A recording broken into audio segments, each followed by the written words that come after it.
ये है टाटा का 912 टिपर।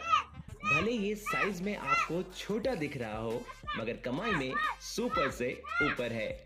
3.3 लीटर का इंजन और GBS 550 गियर बॉक्स इस टिपर की सबसे बड़ी खासियत है।